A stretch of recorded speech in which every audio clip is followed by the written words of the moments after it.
When people hear the word attachment, they usually think about their deep bonds to their partner, their kids, their dog, or even material things.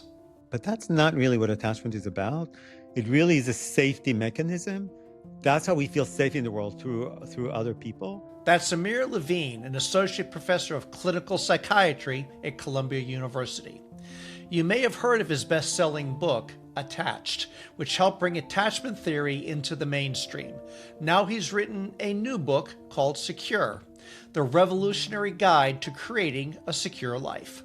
So after I wrote Attached, many patients and people came to me for therapy. I'm a psychotherapist and a neuroscientist, and they wanted me to help them become more secure. So I didn't have an immediate answer to how you can become more secure. And then I spent really over a decade in sort of coming up with tools and ideas and really a whole new type of therapy and coaching. I call it secure priming therapy and coaching to help people become more secure. For decades, we've been told that our behaviors are shaped in childhood, hardwired early and difficult to change. But what if the way we connect, love, and even experience the world is far more flexible? In fact, we can and do change our attachment styles, and we can change it all the time. And I find that to be a very, very, very promising. And that's one of the reasons why I wrote this book, because I really thought hard about how I can help people, like in a very orchestrated way. What tools can they use to change their attachment style to become more secure? So our childhood relationships are not destiny.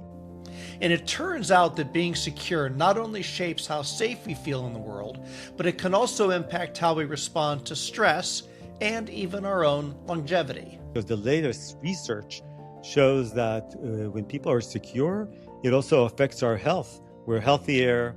It affects longevity. We live longer. We have better immune system.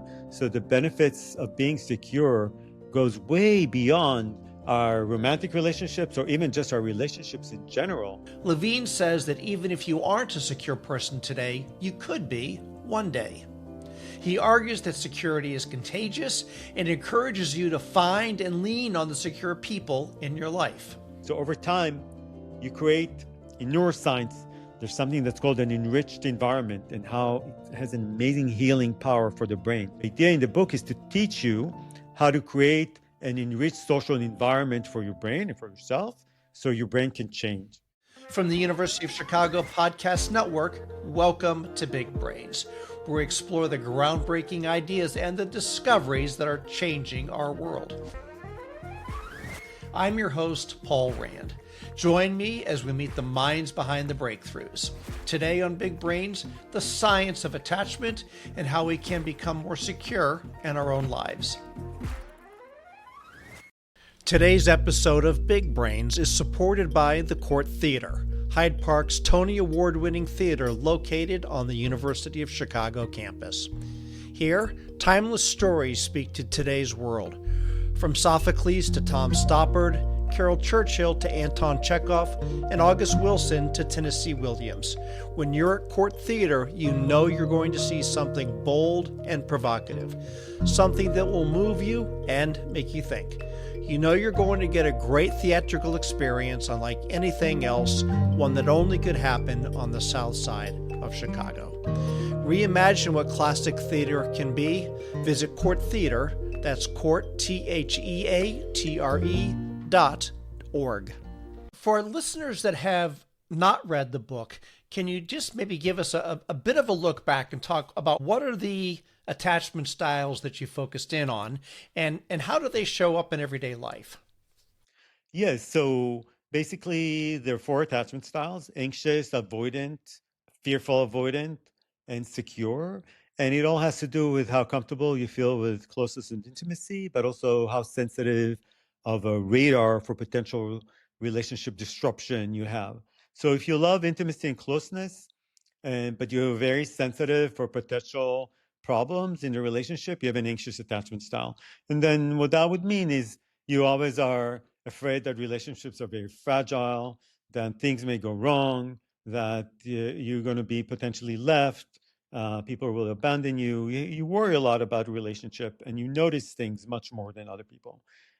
If you're avoidant, you also want to be in a relationship. We also want to be in a relationship, but something strange happens when you get into one. You don't feel that comfortable with too much closeness. Hmm. So you start putting roadblocks to closeness. It's called deactivating strategies, little ways and sometimes big ways to keep a measure of distance. Like fearful avoidance are people who are both anxious and avoidant. So on one hand, they say come close, but on the other hand, it's like stay away, stay away. They don't know how to situate themselves on either of these dimensions. And the secures of this world, which also led me why I sort of wrote the book. Now I wrote a whole book about them, are just wonderful in relationships. It's almost like they have this innate gift to know how to be in a relationship, or skills, a whole set of skills that I describe in this new book that make them so great. They love closeness, but they don't have a very sensitive radar for danger. So they calm down very quickly. They'll be the first ones to apologize. If you need the distance, they'll give you your distance. They're not going to take it personally. If you need closeness, come by all means, come and be close. So they really have a way of creating safe spaces for people. You mentioned that you wrote this because you felt something was missing. What was missing, and what void did you hope to fill by addressing it in this new book? So after I wrote Attached, many patients and people came to me for therapy. I'm a psychotherapist and a neuroscientist, and they wanted me to help them become more secure. But this whole secure, um, all these attachment styles, they don't come from the medical model. Like a lot of this research was done in social psychology and developmental psychology, and it's never been before attached. It was never translated into the clinical realm. So I didn't have an immediate answer to how you can become more secure. And then I spent really over a decade in sort of coming up with tools and ideas, and really a whole new type of therapy and coaching. I call it secure priming therapy and coaching to help people become more secure. So in this book, I really, all the tools that I give my patients in helping them become more secure, I laid it all out in the book to help people, so people can use it in their life. These are very simple things you can start doing right now to become more secure. In the book, you talked about something is about a radar of availability, which I thought was a really interesting to think about. It we're constantly scanning people to see if we're safe and present in what we're doing. Talk to me a little bit about this idea of what's going on with this radar of availability. Right. So I think people think about attachment. It's just like, oh, these really deep bonds, and we have to really spend hours with other people. But that's not really what attachment is about. It really is a safety mechanism. That's how we feel safe in the world, through other people. So as a safety mechanism, it scans for the availability of the people around us. And if we kind of have an idea, right now you have an idea where your loved ones are, and they're pretty much okay. And so when this whole thing about security, people who are secure, like it's instinctively always you always feel that they're available to you. They hardly ever fail you. And if they do, Okay. you know that it's because they couldn't help it. Okay. Tell me about Ruth. I get moved every time I think about it. And I thought it was such a good I really wanted to explain. It's basically when I was a teenager, I went on a week-long summer holiday with my sister, a friend, and my sister's friend's mother. Her name is Ruth. Um, and if you think about it, like she didn't know me, and she agreed to include my sister and me in that week-long vacation. And it was one of the most memorable times of my life because she was such a gentle soul, Mm. and there's something about her that always we're kids, and kids are kids, but we never got into trouble there. We always wanted to do the right thing by her. There's like this whole demeanor of calmness and tranquility that really exuded to all of us and affected all of us. And now, after all these research and understanding, like that Ruth was secure, and the power of the people's secure presence. And also the research goes even further. It shows that those experiences leave a secure kernel within us that we can tap into uh, to develop and become more secure ourselves. It's actually recalling some of these experiences that we've had, both past and present, Okay, that can help us become more secure.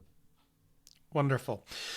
You mentioned a little bit ago about your work in early childhood work, and I wonder if you can talk about what the science tells us about these early relationships and the way that they set the foundation of how we are as adults.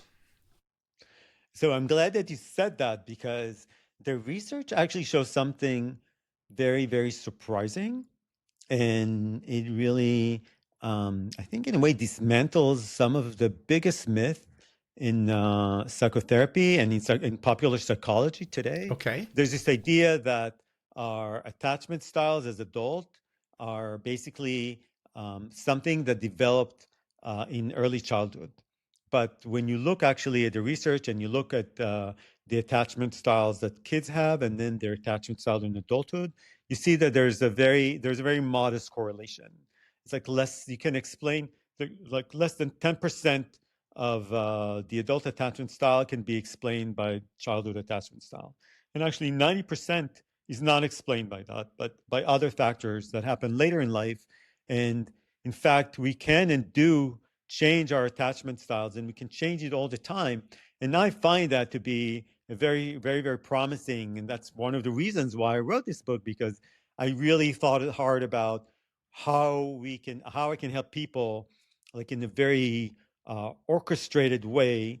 What tools can they use to change their attachment style to become more secure? So our childhood relationships are not destiny.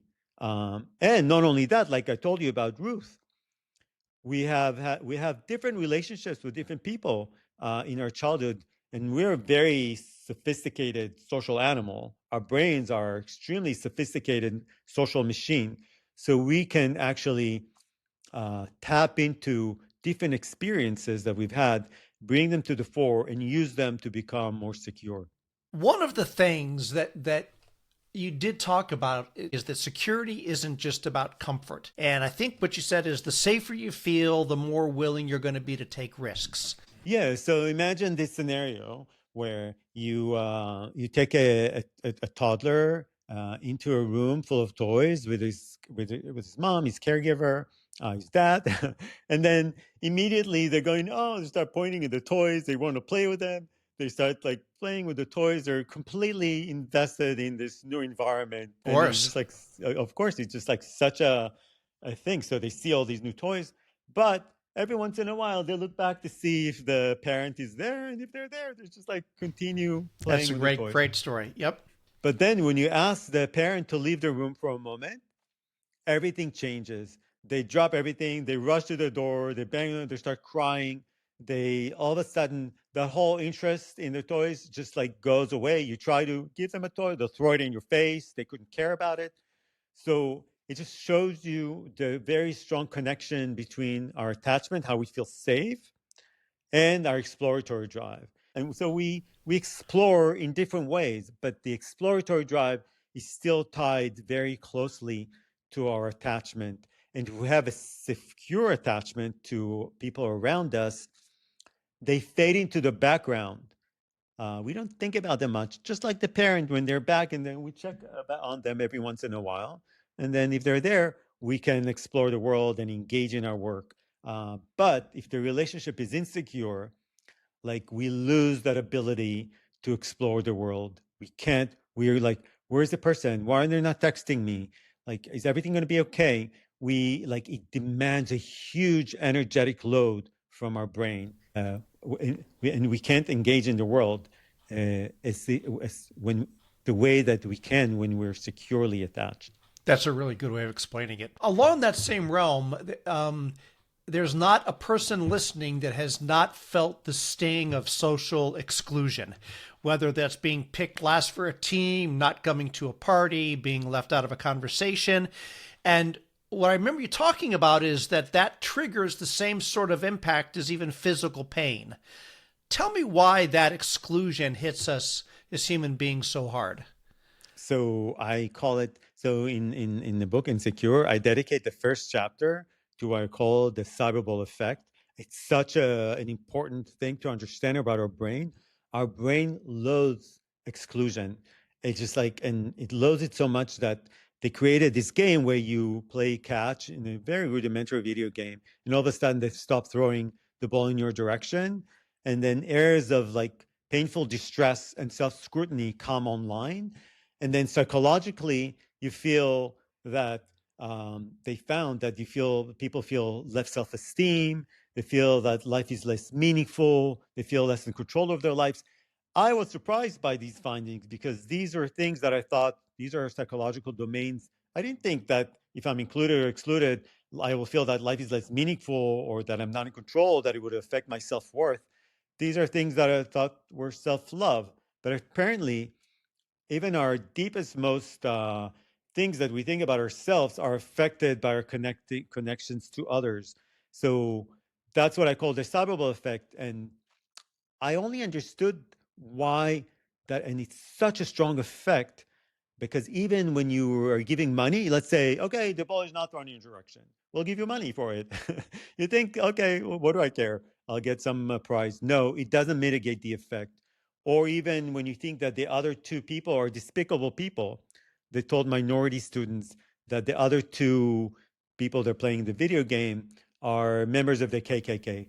They still, the same effect happened with the psychological effect, the brain effect. Interesting. So it's almost like a knee-jerk reaction. It's like an automatic reflex that our brain just hates exclusion. And I have my own ideas why that is. And what are your ideas on that? So our social brain knows that. It knows to find safety in numbers, but the human brain has something even better than that. It can assess the quality of the relationship, and the better the quality, the more secure quality, the safer we feel. So it's not just about the presence, but it's also the quality. You know, one of the themes of the book or came out that I really struck me was this idea that security is contagious.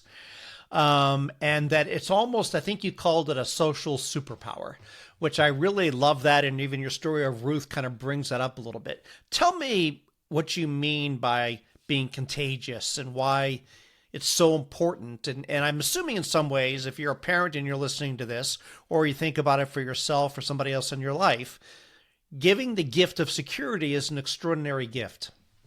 Yes, I'm glad that you said that. And I think it really translates far beyond how well we do in relationships because the latest research shows that when people are secure, it also affects our health. We're healthier.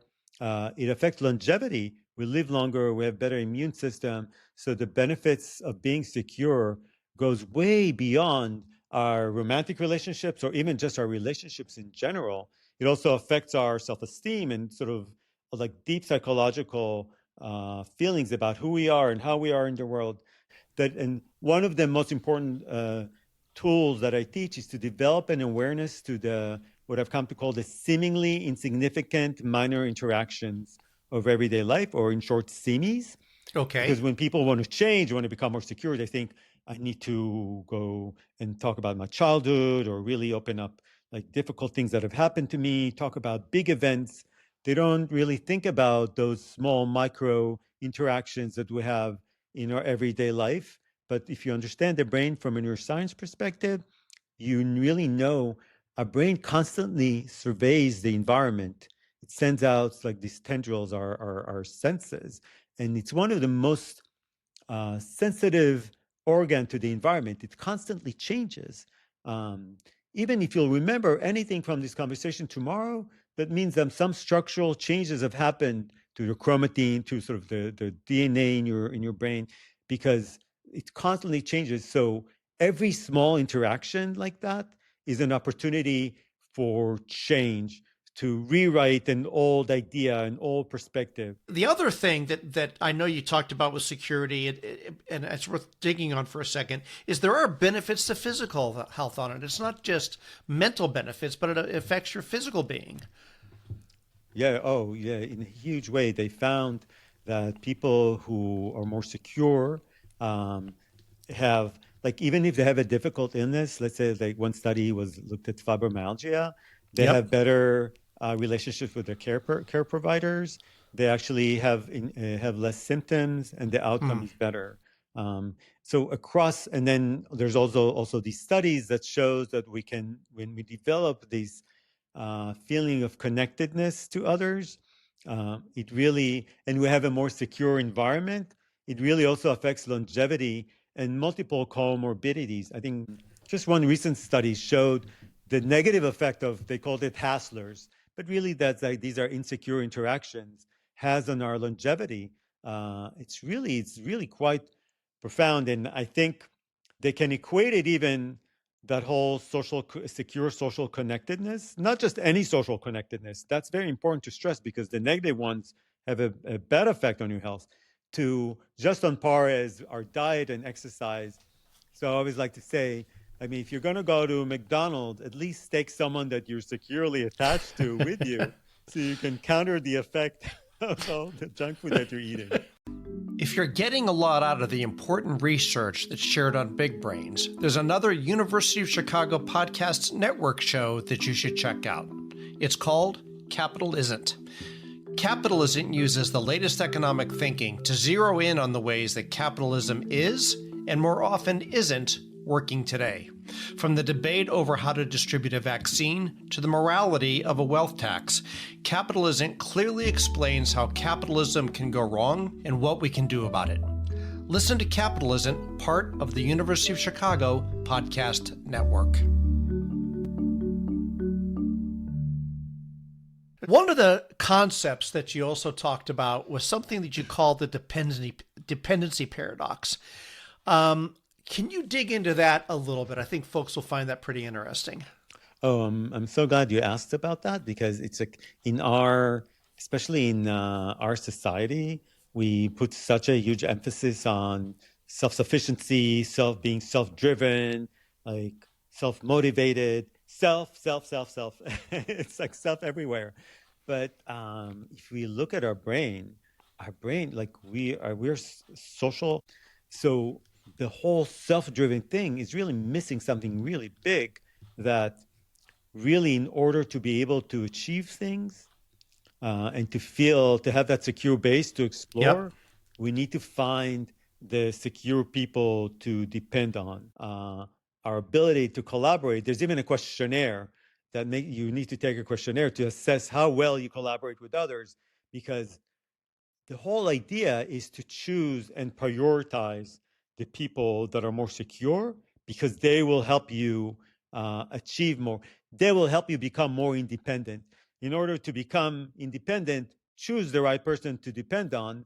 And then, like in that story with the child and the toys, you don't really think about them much. You explore and you become independent, while you can like have that person in the background. At this stage, I think folks are probably getting a good sense of not only attachment styles, but the base ideas behind security. And then the question, of course, that you're beginning to get into is that people may assume that their relationship patterns or their attachment are set in stone. And I think what you're making very clear is that they're not. And that if you have a desire to get to a different state, that's within your means. I'm so glad you brought that up, because that's such an important thing for people to understand. And a lot of the time on social media, it says, oh, I'm avoidant, I'm anxious.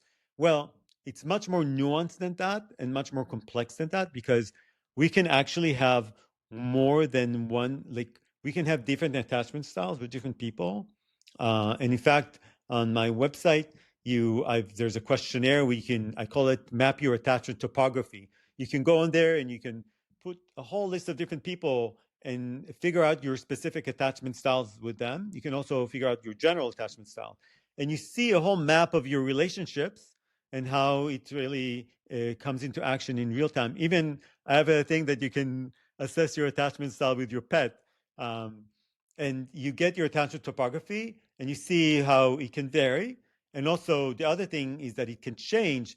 And actually, I use the fact that our attachment style can be different with different people as a powerful vehicle for change, because I teach people to give priority to the secure people in their lives. The problem is that oftentimes we ignore the secures in our lives, because they're always there for us. They show up for us. They always text us when we text them. They always answer. Like, they're just there. They're boring. Our mind naturally gravitates, especially people who have insecure attachment style, towards like where there's problem that I need to fix this. I need to, no, he hurt me. He upset me. Let me try to fix it. Or I need to run away or whatever.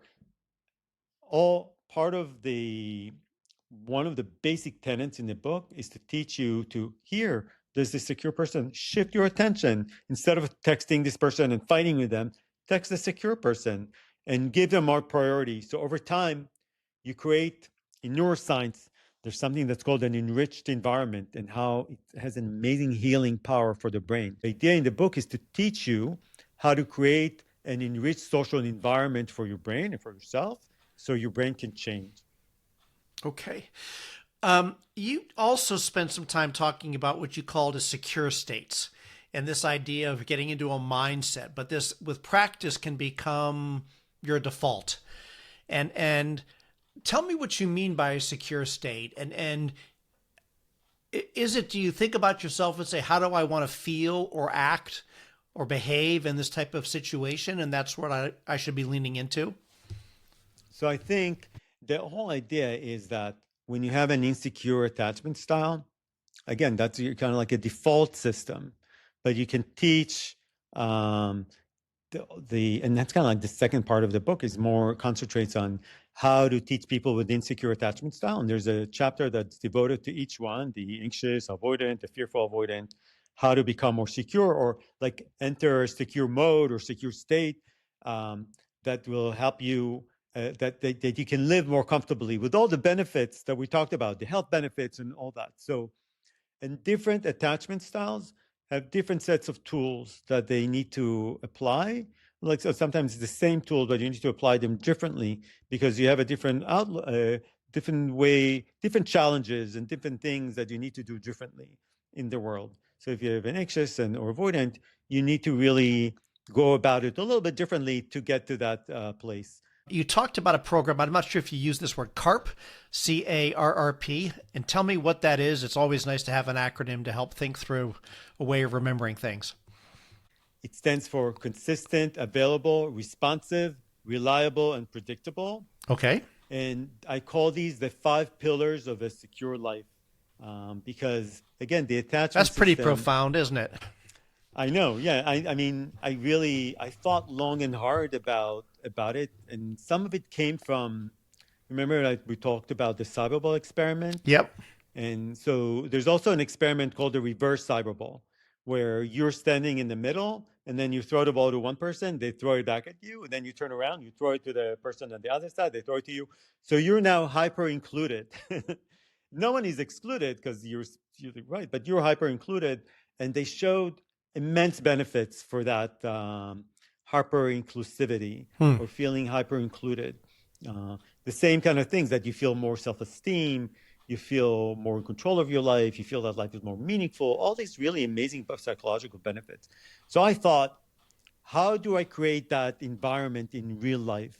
And from understanding the attachment neurocircuitry and how simple it is, I thought that really the way that to feel hyper included is when people are consistent, available, and responsive to you, and when you experience them as reliable and predictable. Because that means that when you text them, they text you back.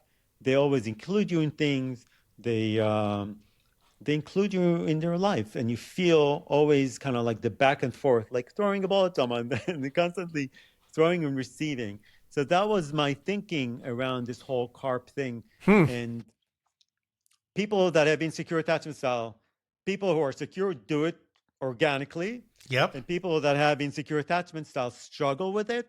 And I go into very, very specific details in each chapter for each attachment style, teaching them how to be carp and also how to create a carp environment for themselves.